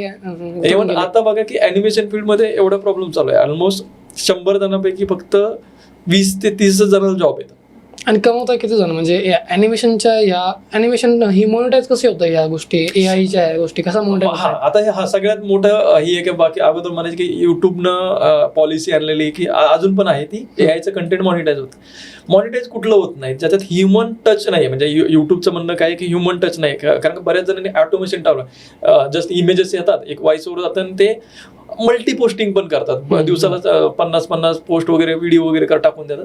ते मॉनिटाईज होत नाही. जर तुम्ही चांगली स्टोरी बनवतात त्याच्यात ह्युमन टच आहे तर ते ही होणार आहे, तुमचं मॉनिटाईज होणार. आता सोशल मीडियावर मॉनिटायझेशन झालं, आता त्याच स्किलला आपण बाहेरच्या दुनियेत कसं मॉनिटाईज करू शकतो? सोबत माझ्याकडे आता जसं आपण ते बोललो हलकुरे टाईपचे त्या ॲनिमेशन्सने इलेक्शनच्या टाइममध्ये खूप जास्त पैसा कमवला, बरोबर? हा एक टाइम होता की त्यांनी त्या ॲनिमेशनच्या स्किल्सला, AIच्या स्किलला त्या पॉलिटिक्सच्या टाइमला मॉनिटाईज केलं, बरोबर? तिथं अजून AI अशा कुठल्या ठिकाणी तुम्ही मॉनिटाईज करू शकता त्याचं? मॉनिटाईज करण्यासाठी हजारो वेज आहेत. जर फॉर एक्झाम्पल आज मी एक सपोज फोटोग्राफर आहे, मी काय करतो लग्नाचे व्हिडिओ वगैरे करतो, फोटो काढ. आता AI मध्ये काय करतो, लग्नाच्या ह्याच्यात काय होतं, काही शॉर्ट मिसिंग होतात, काही कार्यक्रम मिसिंग होतात वगैरे. म्हणजे जर मी लग्न लागले, तिकडे लग्न चालू आहे, पण इकडे काय की नवरीची आई त्या तुळशीला पाणी घालते किंवा काही अजून इम्पॉर्टंट शॉट असू शकतात, तर ते तुम्ही AI मध्ये इन्सर्ट करू शकता. म्हणजे किंवा ज्यावेळेस तुमचं प्री वेडिंग शूट आहे ते प्री वेडिंग पण पूर्ण AI मध्ये बनवू शकते. त्याच्या नेक्स्ट लेवल बघा, आपल्या घरातलं कुणीतरी गेलेलं असतं, म्हणजे त्यांच्या आई असेल किंवा कुणीतरी असेल, त्यांना असं वाटतं की ते लग्नामध्ये असायला पाहिजे, तर ते आपण AI मध्ये आता बघा ते तिथं व्हिडिओ स्क्रीनवरती घेऊन येतात आणि ते दिसतात की ते रिअल मध्ये तिथं आलेत, असं त्यांनी आशीर्वाद वगैरे दिला. असे बरेच, किंवा बेबी ही आहे, म्हणजे बेबी शॉवरचे ही करायचे तर फोटोज करायचे, तर मी पूर्ण तुमच्या एखाद्याचा मुलगा आहे तर त्याचे पूर्ण फोटोशूट याच्यामधून बनवून देऊ शकतो. आता दुसरा पार्ट आहे, सपोज मी आहे एक बिझनेस ओनर आहे. अगोदर कसं होतं, कंटेंट क्रिएशनसाठी खूप टाइम लागायचा, तर आज मी सकाळी 15 मिनिटं बसलो, कारण माझ्या आयडिया ना, माझा टार्गेटेड ऑडियन्स कोण आहे, ते काय बघतं वगैरे मला माहिती, मी सांगितलं याला आणि पटकन पोस्ट बनवली किंवा व्हिडिओ बनवला तर मी 15-20 मिनिटात स्वतः करू शकतो. आणि जास्त बिझनेस मोठा असेल तर तुम्ही ती टीम बनवा, बिझनेस ओनर झाला. म्हणजे कितीतरी वे आहेत की तुम्ही याला मॉनिटाईज. आता सर्व्हिस प्रोजेक्ट मध्ये बघा, आता आमच्याकडे एक म्हणजे तुम्ही डॉक्युमेंटरी त्यांच्या म्हणजे भरपूर सारे मिलियन्स यूज आहेत, तर त्यांच्या अगोदर डॉक्युमेंटरी प्रोसेस आहे ना, ते एक व्हिडिओ बनवण्यासाठी अलाउड 25 ते 30 दिवस घ्यायचे.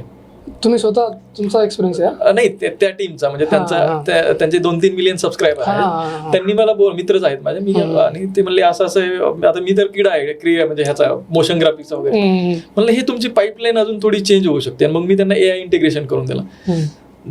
त्यांचं ऑलमोस्ट 6 ते 7 दिवसात व्हायला लागलं, म्हणजे त्यांचं 70% काम एकदम इझी होऊन गेलं. अरे बापरे. डॉक्युमेंटरी झालं. आता तुम्ही असे कितीतरी कंटेंट क्रिएशन बनवू शकता, टीव्ही ऍड्स बनवू शकता, पिक्चर बनवू शकता, म्हणजे याला लिमिटलेस आहे. आज बघा घरात एवढ्या हाऊसवाईफ बसलेल्या आहेत, त्या कंटेंट क्रिएट करू शकतात. आणि प्रत्येक जणाला काहीतरी युट्यूबवरती यायचं. आज माझ्याकडे म्हणजे मी असं विचार केला की याला कोर्स चालू करायचा. आम्ही केलं, आम्हाला मेन कोर्स चालू करण्याचा मुद्दा काय होता आमचा, की आम्हाला टीम भेटत नाही, त्यासाठी ऑफलाईन केलं. पण असे बरेच जण होते की आम्हाला शिकवा ऑनलाईन, आम्ही किती पैसे द्यायला तयार आहेत. मग विचार केला, मग आम्ही ते 1-2 व्हिडिओ केले जातात आणि हे पुढच्या 2 महिन्यात ऑनलाईन पण आम्ही आमच्या चॅनल होते, आम्ही जे करतोय ते. तर का हे एकतर ते शिकून पण आमच्याकडे येतील, जॉब भेटतील, आणि ते पण कंटेंट क्रिएशन करून आम्ही ज्यावेळेस OTT म्हणून आमच्याबरोबर कोलॅबरेट करू शकतो. म्हणजे एका प्रकारे आपण इकोसिस्टम एक चांगला एम्प्लॉय आपणच ट्रेन करतोय, एका प्रकारे शिकवणं पण होतंय. म्हणजे मॉनिटाईजला खूप सारे वेळ. आता समजा आपला पॉडकास्ट चालू आहे, आता याला थंबनेल बनवायचं आहे. थंबनेल नॉर्मल जरी ग्राफिक डिझायनर घेतलं तर ते अर्धा दिवस घेतो किंवा वर्जन वगैरे ही लागतात.